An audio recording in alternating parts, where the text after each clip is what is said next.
I'm sure you're aware of the paper that associates lifespans with the number of sunspots for the time period that you were being created, like maybe the 9 months you were in utero and right at your birth.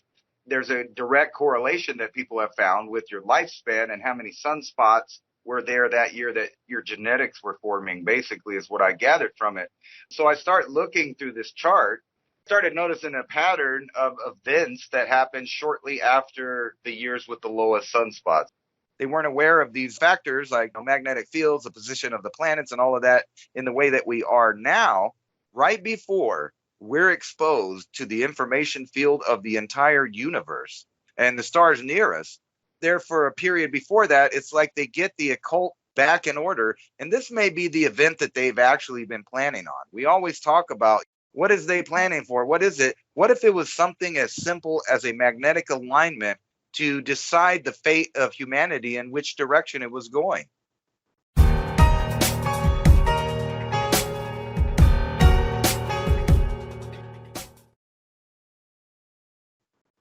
We're getting into heavier gravitational fields, waning and depleting magnetic field on the planet, but outer gas giants are starting to line up more gravity and electromagnetism for us as we speak daily.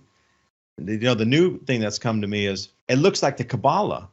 I'm so shocked. Like if you go to Solar System Scope and you take off everything except to where the planets are, because there's a little settings bar on the side. You can remove the star field. You can move the planetary orbit where they actually follow around. You can remove that line, and you can take out the constellation names, and you can get it just to basically a black background with stars in it, so you can see, and then line that up in October 2024. And I swear to you, you're looking at the Kabbalah.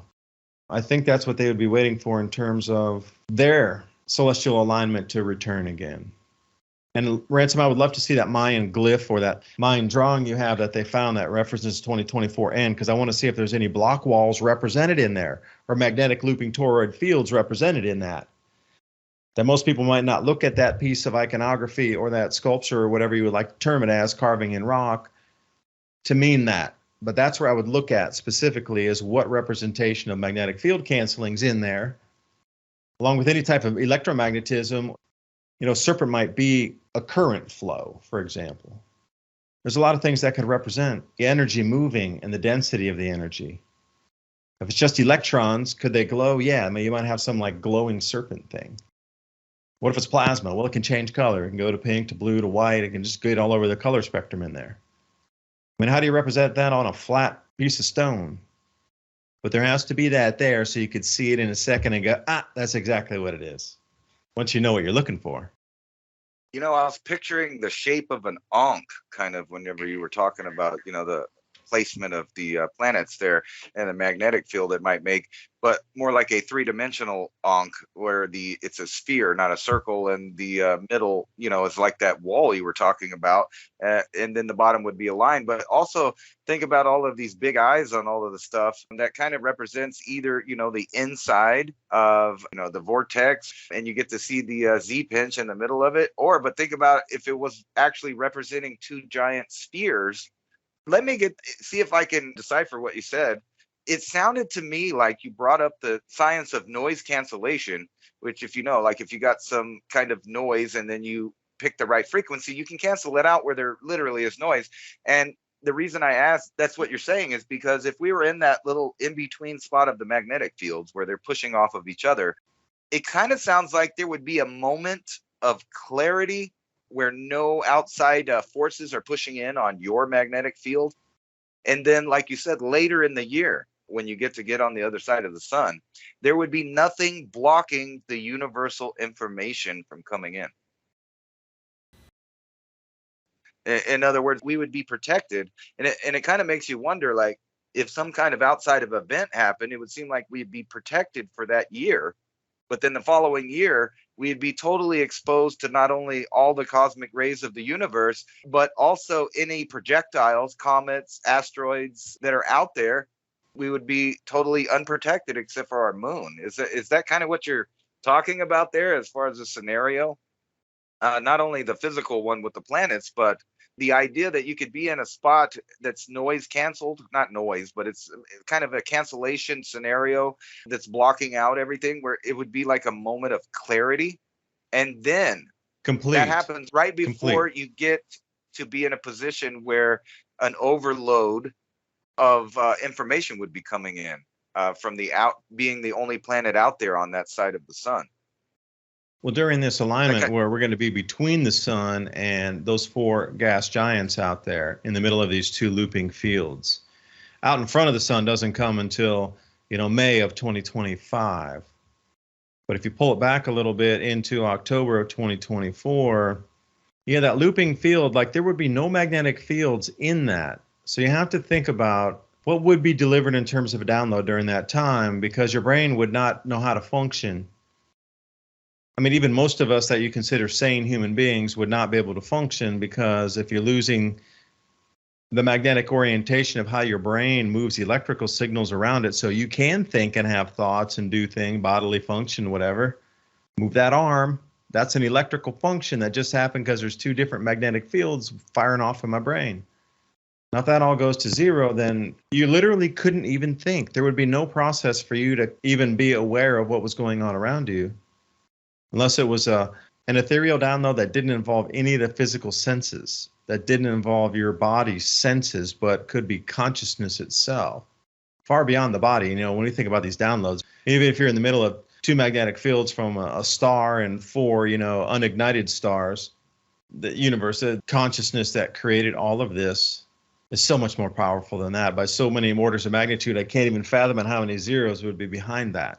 Even if it's possible to think of orders of magnitude above and even quantify it in a number of how much more powerful. The consciousness that created all of this third dimensional time space that we see with star fields in front of us, like that complexity, and it's not going to be able to deliver a signal between two little magnetic fields from one little star to four little unignited stars in one little tiny solar system amongst billions of stars in our galaxy itself, 100 billion stars, and we're just one little tiny star. But yeah, what's going to be downloaded during that time? But it's going to be a specific set of circumstances with a canceling magnetic field on the human residence, on the brain, and literally everything on the planet.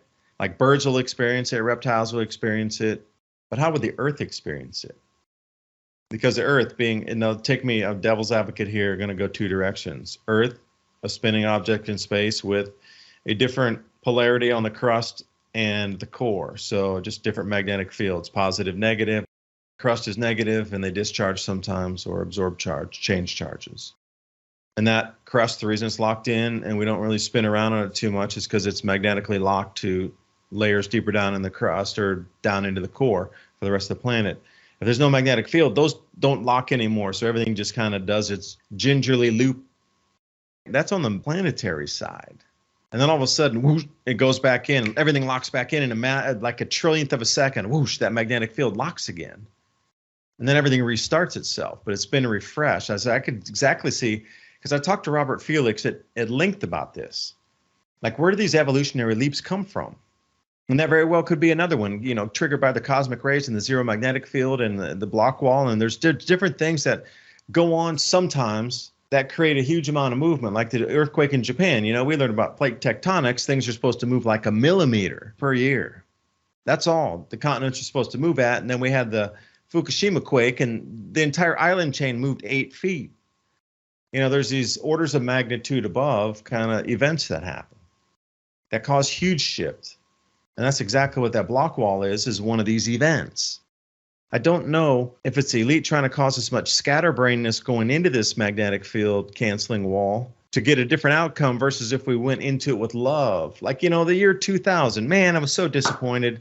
1999, they had the scare, the Y2K thing, and then there were like people putting suitcases and briefcases to go off at midnight or something in like Central Park. Don't enjoy yourself. It could have been the happiest party on the planet.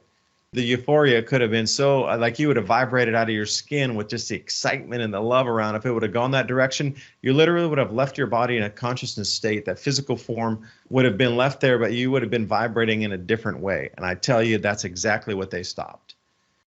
And when I say they, I'm talking the same nefarious players that are trying to control society and move it in directions from the central banks to the Bank for International Settlements, all these Bilderberger Group, everything you're hearing about with the Klaus Schwab reset, and all these politicians bought and paid for implementing policy dictated by, and who knows what it is, an entity that they're worshiping.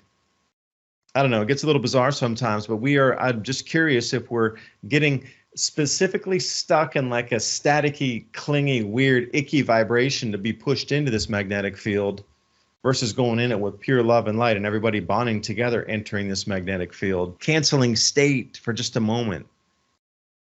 What happens when you come out of it? Is everybody truly reset, or is it like the state you go in with, something happens with that? It either amplifies or decreases or whatever, but there's an outcome out the backside of that. I don't know, Ransom. I'm done rambling. I'm confused. You know, confusion makes a lot of sense to me. And actually, what you were just saying there made a lot of sense because, there's a saying, party like it's 1999. And there's a reason for that. It's people did party and have a good time. Some people went off the deep end, but the vast majority of the population was having a good time. And what happened? How did the government react to that? They gave us 9/11 a couple years later. But think about this also. I didn't even say download when I was talking, but that's exactly the idea that I was thinking about. It looks like for a period in 2024, you would be blocked off from the universe as far as a magnetic situation. And that would give the powers that be an absolute opportunity to hijack and control the message. Also, anytime in the past that this ever happened, the general population didn't have the power, know-how, knowledge, access to even know that it might possibly be happening for them to sit and think about it for a second before it happened, like we're doing now. They weren't aware of these factors like magnetic fields, the position of the planets, and all of that in the way that we are now. It's possible 50,000 years ago they were. They seem to have learned stuff. But think about that for just a second. Right before we're exposed to the information field of the entire universe, the galaxy, in the short area, and the stars near us, all of these different messages coming out from different stars are available to us on some kind of level. But there for a period before that, it's like they get the occult back in order. And this may be the event that they've actually been planning on. We always talk about, what is they planning for? What is it? What if it was something as simple as a magnetic alignment to decide the fate of humanity and which direction it was going? If they could control these downloads, and is it possible that people get downloads, but they also give away uploads? And the fact that maybe in a certain circumstances, people can actually download from each other. And it seems like we do that constantly whenever I say one thing and then you say what I was thinking about, and then it just goes in a fluid conversation. And I don't know about you, but I rarely ever prepare for this show. So I don't even know what we're going to be talking about most of the time. Me either. It's just a go with it. And I can't explain it either, but, we do follow each other's thoughts pretty cleanly on that. At least it seems to me that as the magnetic field changes, the perception of humans changes as well. And perhaps that's the reason for more distraction, because if you're able to view and see more with your eyes, ears, would you not have to distract away from what you're seeing, or sixth sensibility, something growing inside that you're able to see through the illusions? Whatever it is that gives that clue away that it's an illusion. These abilities are enhancing and increasing as the magnetic field's declining. I was saying this many, many years ago. They're going to need to change the way they structure governments around the world because the new frequency brought on by that declining magnetic field. Humans are going to vibrate faster. We're already in a different kind of medium, if you will. It's a faster vibrating medium, and you can almost feel it, that things are moving faster. Because they're in a magnetic vibrating field. And that was also shown by, you go back to with the Mayans and coming up with Aquarius and this whole era of time from, say, 2012, which could have been a misinterpretation also. We don't know exactly. But you can't tell me within 2012 to 2020, 21, in this 10-year period, out of at least 2,000 to 3,000 years of forecasting in the future, they all hit it on the head. All belief systems, prophecy, everything talked about from supposedly disconnected continents, they all pinned to these couple of years right here, and we're experiencing this right now. It's a real curious thing, because when in the past has people actually sat around and thought about magnetic fields as being, or even electricity? And I wanted to point out, almost forgot that you sent me that thing on Telegram, but while we still have enough time, about the sheep dying. And you remember when we were talking about that, when it was unknown what killed the cattle, and you were talking about you really thought it was something from the atmosphere, above the atmosphere, and then it turns out, verified on another thing I was looking at, there indeed was some sprouts up above that area. So there was some kind of electromagnetic phenomenon. And I remember at the time I was talking about, the only time I've ever seen that was lightning. That's the only time Yeah, I've it was ever those seen. halo sprites that look like a double-headed eagle in the sky. Is that the same one? Like, that's crazy. That's right. And that was right over that area. So we were right on the money of what that was. And it wasn't heat. I didn't get to play this thing for them because I couldn't turn off the sound. But what's the deal with these sheep? Same thing. It was a tear in the electromagnetic field that allowed that radiation to bombard them. But they were higher up in the elevation. And what's interesting is the Egyptians have the same stories, is where, the mountaintops fried and anybody there was cooked into a microwave oven. Well, that's UVB or UVC radiation. But then at the same time, those on the shorelines were inundated by 1,200-foot tall waves. We're talking cataclysmic events, but a tear in the magnetic field at this point would send UVB down to probably ground level. And this is, especially of the sheep, where they're at 3,000, 5,000 feet. You'd have to also look at the grasses and things to see if it was scarred or some sort of, beyond what the animal deaths were. Is anybody taking a look at the plant life around there? Insect life, amphibian life, to see if it was also affected by the increase in radiation that seems to be taking these animals out, or electrified fields intensifying? Would there be a different magnetic resonance? Because, when they go into crop circles, sometimes they find different energetic fields and magnetic disturbances in there. Is anybody walking around with any types of the magnetometer to see if the magnetic field's different from the, a few steps away? They seem to be related. And, to see a double-headed eagle in the sky above that event, it's a little too quirky that, some of these elitist families that we've been referencing through here that still have control after thousands of years are the double-headed eagle. So did they see a plasma display in the sky and took that reference as their coat of arms? Because that double-headed eagle, that's really difficult to dismiss that one. And imagine if it goes orders of magnitude above, it would take the same shape, but it'd be more precise on where the beaks are. And however far out that plasma filament goes and starts, at the tendril at the end, and then out of those beaks came some sort of flashing thing, which would look like a serpent tongue or something like this. And let that dance around in the sky for a while, and then put it so big that an entire continent sees it or the entire planet sees it, and then try to describe it. Aside from that, nature's doing its own thing. But so you get into this feedback loop where the spirituality and people's intuitive sixth sense, or just the way they perceive reality, is changing because the electromagnetic field of the planet's changing. But that's changing the jet streams and cloud cells and creating different flows in what you consider weather or quote unquote climate. And then that in turn affects the food production. But all these three things are happening simultaneously: the destruction of what you consider civilization, including the food supply, and then going up. And then how are people spiritually supposed to handle this shattering of reality around them, of things that used to be stable? I've been really talking about electromagnetic field on the planet, and here we got this incredible blue jet blowing out the top of a cloud. And that's one of the biggest ones I've ever seen. It actually looks like the purple, the way it hazes off into the end, is connecting to an electromagnetic field line from the sun directly now. So, you go back through the petroglyphs and different amazing rock artwork on canyon walls. I mean, if that was to go out and amplify, that would glow in the sky, and you would definitely see that on the wall of a canyon somewhere, referencing what we're looking at here.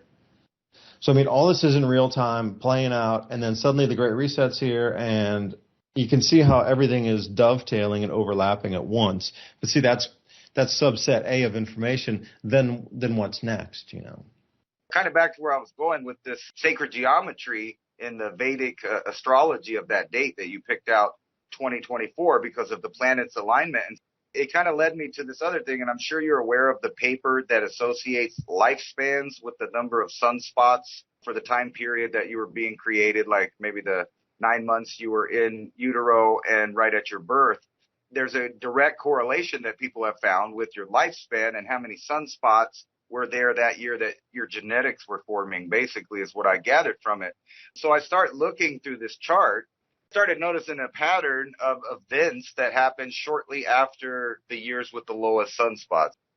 I'm sure you know that in 2019, 2020, there were really small number of sunspots.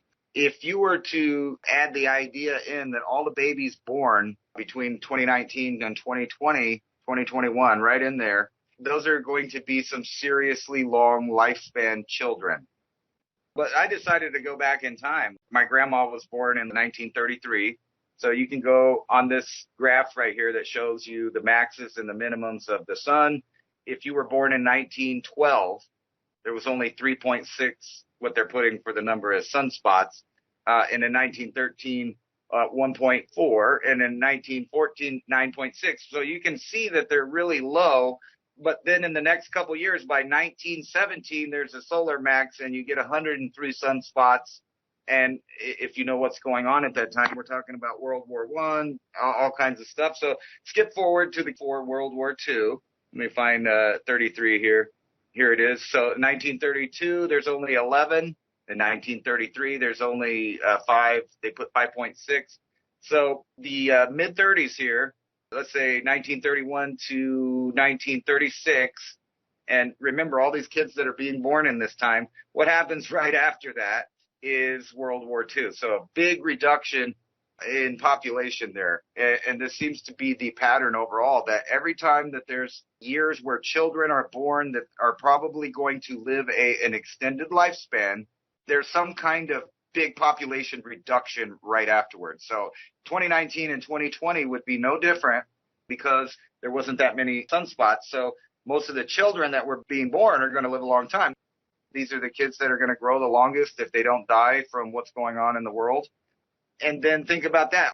Famine, there's war, and we're going into another one of these little mini cycles that follows no sunspots or very little sunspots.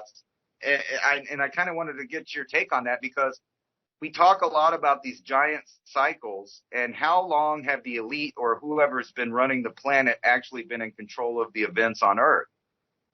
But if they knew this kind of information, you could plan when your children are born and how long they're going to live. But not only that, you could plan in when your great-grandchildren are born. And think about this. What if some of the people on Earth only mated with other people that were born in their age range and they waited to have children to these time periods, and then each generation is only the one with the least amount of sunspots? You would see that there would be different effects happening to one group versus the other group. So like if you were born, let's say at 1947, there was 151 sunspots and that person probably died in their late 40s or 50s. A lot of the people did. And my dad actually fits into this right here. He was born in 1949, 134 sunspots. He made it to about 50. And then I look at my grandma, like I said, 1933, and there's almost none. And she just recently died at 90 from a stroke. But I wanted you to like chime in on this because we talk about energy. And once you see this pattern here, you realize that they know about it. If you can know about it, they know about it. And they're plotting when to make the worst and the best times for people. And it seems like the people with the shortest lifespans are the people that grow up, you know, in this bubble in between the ones that grow a long time. But every time there's a little amount of sunspots, there's some really traumatic things worldwide that would reduce the population immediately to counteract the fact that the kids all born in that time period, if they weren't messed with, would live a long and probably productive life. Yeah, I sent you a couple graphics of the solar system scope as you were talking about energies in the heavens, diagrams or the rotation orbits where they sit on those dates, but also my alignment that I keep calling that looks really like the Kabbalah is October 23rd, 2024. You know, these Uranus, Jupiter, Saturn, and Neptune are making a square in the outer solar system. These 4 mega planets are going to make their own slight new magnetic field out there, interlooping in a toroid wave. But then our sun is definitely going to connect electromagnetically to those out there. You got to be kidding me. There's almost a 2,000-year event we're going to see with the electromagnetism. So being born into what you just spoke of, now we need to take something in physics called a block wall. If you have a looping toroid magnetic field on the right and you have a looping toroid magnetic field on the left and they're separate, think about magnets on the table, and then you get them close enough where they start to tug, and then you bring that 3D again and you got that looping toroid. Well, those fields are going to overlap somewhere. And where the overlapping center point is, there's a place of zero magnetism, and it's called the block wall. And I really believe the Earth is going to go through that block wall for however long it is, whether it be seconds, minutes, or hours, in October of 2024. So if you're talking about magnetic field, even at a low magnetic field to be born, what if you could be born right for those seconds or hours when the Earth was passing through the block wall with zero magnetic field? You'd live to be like 10,000 years old. That's all coming right now, October 2024. So that's kind of my answer to you. Imagine if you could be born in the block wall and then see what would happen from there. Yeah, I'm so fascinated with these charts and stuff that I imagine that if you got all the charts from different topics, sunspots, flares, all of the ice age data for the planet, and you kept lining these all up, that you would just see that all of them are on the same wave pattern. And if the elites, I'm just going out there, if they knew about this and they could plan for it, or they had some way of detecting when things would be, like maybe the last 26,000 years or before that, they already have seen these cycles go through.